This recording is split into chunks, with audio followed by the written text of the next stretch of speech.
And will India be able to complete a hat-trick of victories? Well, that really is the big question ahead of the match against the UAE. And for all the inside track and action from the ground, it's over to my colleague Shivani Gupta, joining us live from Perth. Thanks a lot, Rishika. I'm here standing outside the WACA in Perth, where India is scheduled to play two matches, first of which is against the UAE, the minnows of the group. India will be eyeing their third win in the tournament, third consecutive win.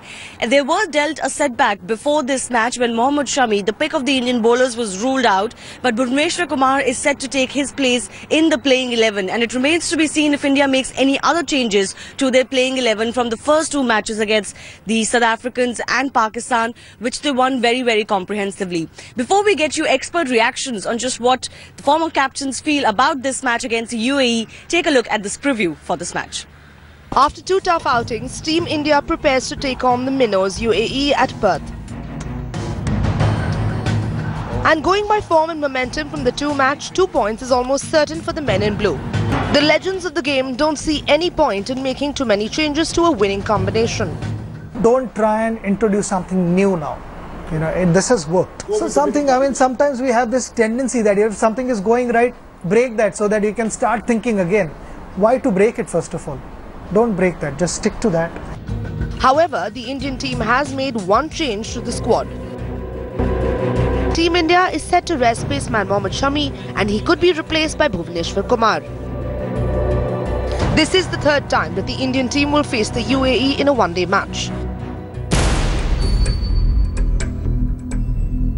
India have won both the earlier encounters without much fuss. UAE on their part have looked bold in the park but are still looking for their first victory in the competition. They came close against Ireland, but a win eluded them. With the Indian team in full flow, it's highly unlikely that the team from the Gulf will take away anything more than a few cricketing lessons. दोनों बार हमने यानी दोनों टीमों को अच्छी fight दी है, one side affair नहीं हुआ, तो इंशाल्लाह ट्राई करेंगे कि अगला मैच भी ऐसे ही हो. Playing India, the defending champions and one of the best team in the world, it gives a lot of experience. Playing against these guys, will definitely will give us a lot of confidence, and I'm really excited. For India, this will be a good chance to come to terms with the pace and bounce that the pitch at Perth has to offer, as the next team waiting for India at Perth will be the West Indies. The match against UAE was always going to be an opportunity to test bench strength. And now one of those options has been forced on Team India with the injury to Mohammad Shami. Bhuvneshwar Kumar is likely to take his place. But Team India will be looking to keep up the intensity before the crucial game against West Indies in Perth as well. Two setbacks, but yet India firm favourite in the match against UAE come 28th of February. With camera person Manish Mathur in Perth, Shivani Gupta for Headlines Today. So UAE is also all gung-ho about this match against India. It's their big stage to make some damage. Of course, two Indian expats playing in the UAE team as well. The last time the Indian team played at the WACA, they lost their 9 wickets inside 100 runs against England in the Carlton series. They'll have to guard against complacency. But let's listen into what former India captain Saurav Ganguly had to say before this match. Teams winning the toss and batting first have posted huge totals. West Indies against Zimbabwe, West Indies against Pakistan, India against South Africa, India against Pakistan. So these have just been one-sided games, especially in Australia.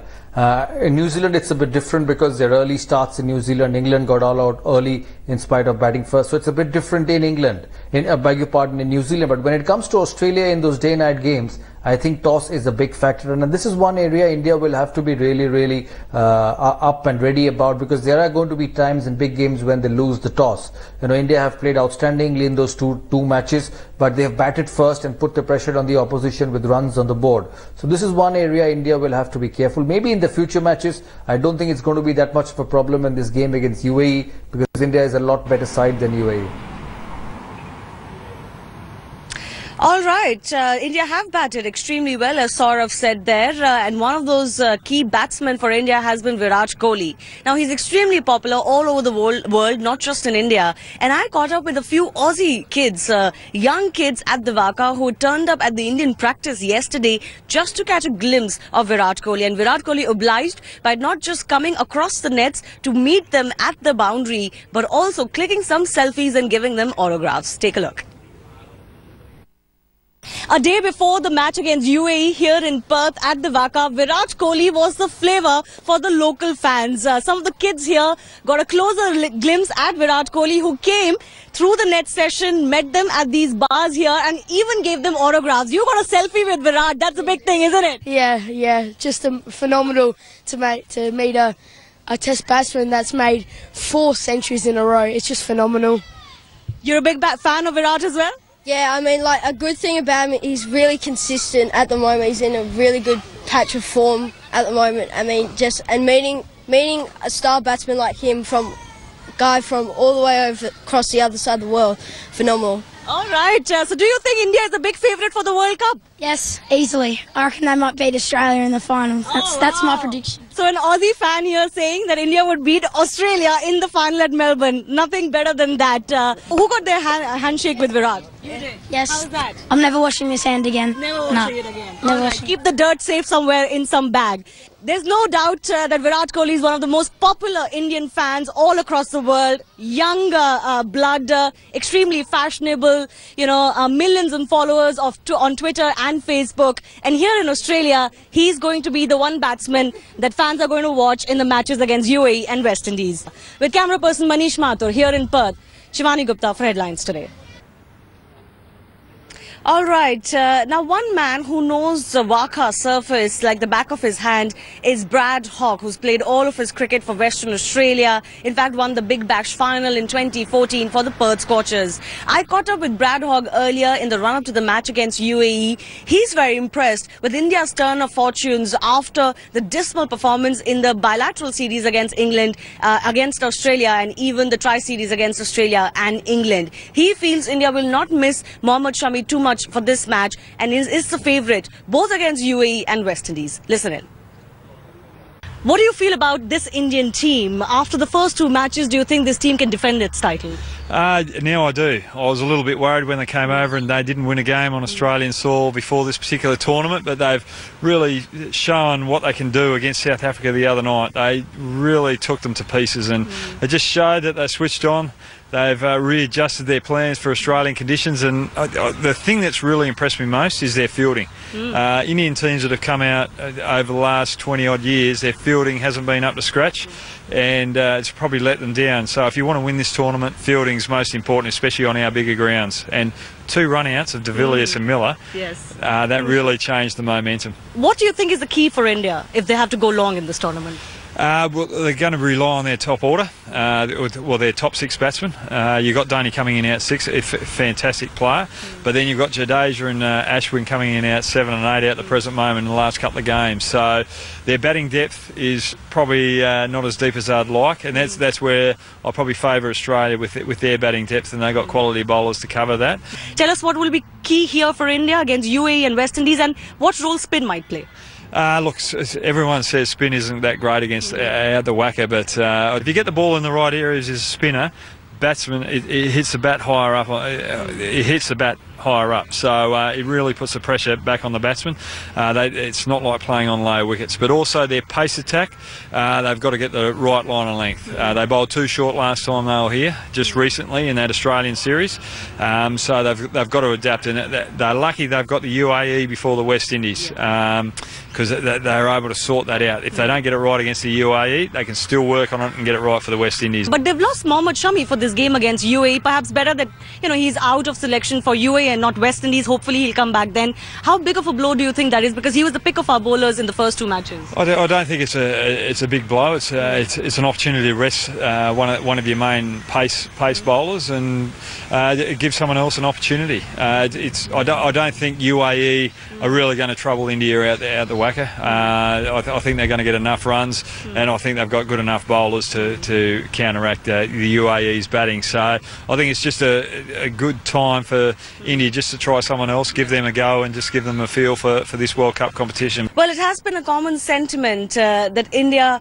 despite Mohammad Shami, are going to be firm favourites in this match, and they're not going to be troubled too much by the UAE, who had two close matches. But again, there's a wide gap between India and UAE. Let's also listen into former England captain Nasser Hussain, whom we caught up with before this match against the UAE.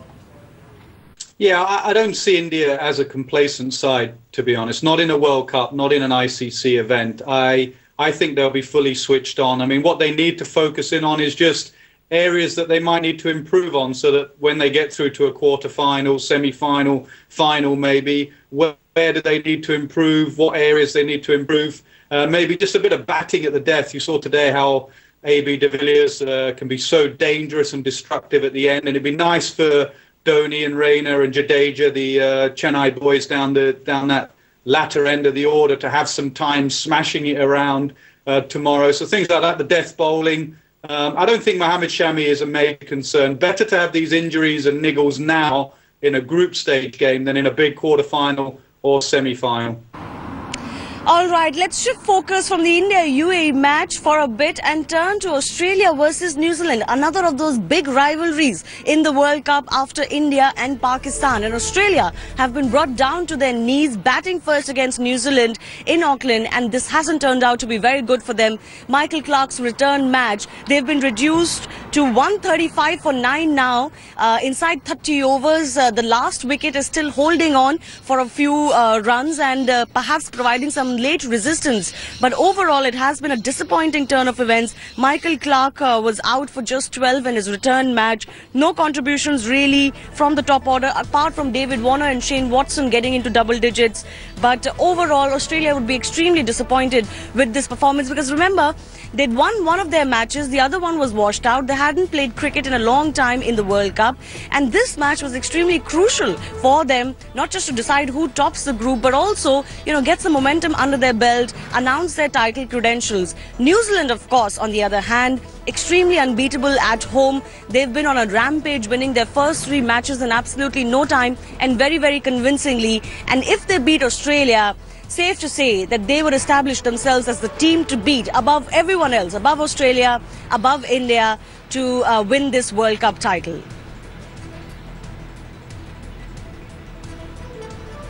Western Australia witnessed one of the biggest gold rushes in human history way back in 1893. And for a century and more later, it still celebrates its rich history in gold mining and processing. We're at the Perth Mint today, started in 1899 as a branch of the Royal Mint by the British government, but now back with the Australian government. As the Indian cricket team aims to strike gold in the 2015 Cricket World Cup, defending its title from 2011, we take a look back at Western Australia's rich history in Perth.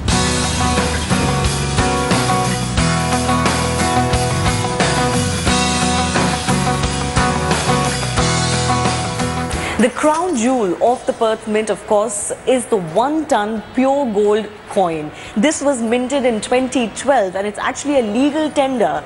It's worth $1 million in its official value. So if you took it out for a shop, you could get change for $1 million. But of course, as far as the gold is concerned, it's worth as much as 55 million Australian dollars.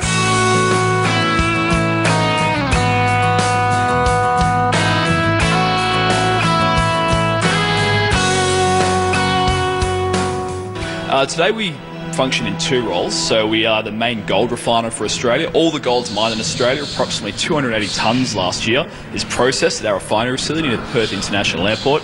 We also still run a minting program where we produce hundreds of thousands of precious metals coins, gold, silver, platinum, palladium, sold all around the world. Aside from the 1-ton gold coin, the other major attraction at the Perth Mint is the live demonstration of gold pouring and the making of a gold bullion. Many spectators come here, sit on these seats to actually watch the process in this 1899 factory itself. This part of the factory has been restored and kept just as is. In fact, if you look at the walls, so much gold has been melted and remelted here that you could actually scrape off gold from. All right, that's all in the run-up to India's match against the UAE from here in Perth. We'll keep getting you regular updates and fan reactions. There's a large Indian community here, but all of that later in the day. For the meantime, we're slipping into a short break. Rishika on the other side.